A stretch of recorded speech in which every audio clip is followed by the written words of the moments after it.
Hello साथीहरू, यो चाहिँ केवल टावर हो अनि जुन यो भिडियो दृश्य। अनि अब म पशुपतितिर लाग्दैछु। अनि यो मास्क किन लगाएको भने मैले त्यो एकदमै के त्यो मान्छे त्यो मुर्दा पोलेको हुन्छ नि, गनाउँछ कि मलाई चाहिँ एकदमै भमिटिङ आउँछ, त्यही भएर मैले यो मास्क लगाएको।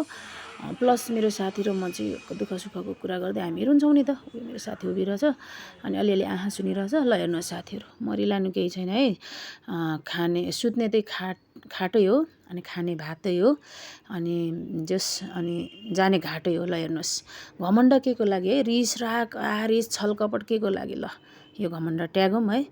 अनि मान्छेको जिन्दगी 2 दिनको हो, केही पनि होइन। ल हामी चाहिँ अब त्यो पशुपतिदेखि म उकालो लाग्दैछु क्या। त्यो के भन्छ त्यसलाई, यो के भन्छ त्यो दुलोभित्र त्यो हात छिराउँछ नि के भन्छ त्यो, हामी चाहिँ उकालो लाग्दैछौँ के, त्यो अलिकति माथि डाँडामा बसौँ भनेर। अनि हामी चाहिँ ल यहाँनिर दृश्य जुन हामी उकालो लाग्दैछौँ। अनि जस मरिलानु केही छैन साथी हो, खुसी आफैमा छ, खुसी आफैले खोज्ने हो। अनि म चाहिँ त्यो भन्छु। ल मेरो साथी टुई टुई टुई हिँड्दैछ उकालोमा। ल अब हामी चाहिँ लाग्दैछौँ उकालो, स्याहाँ हुँदैछ।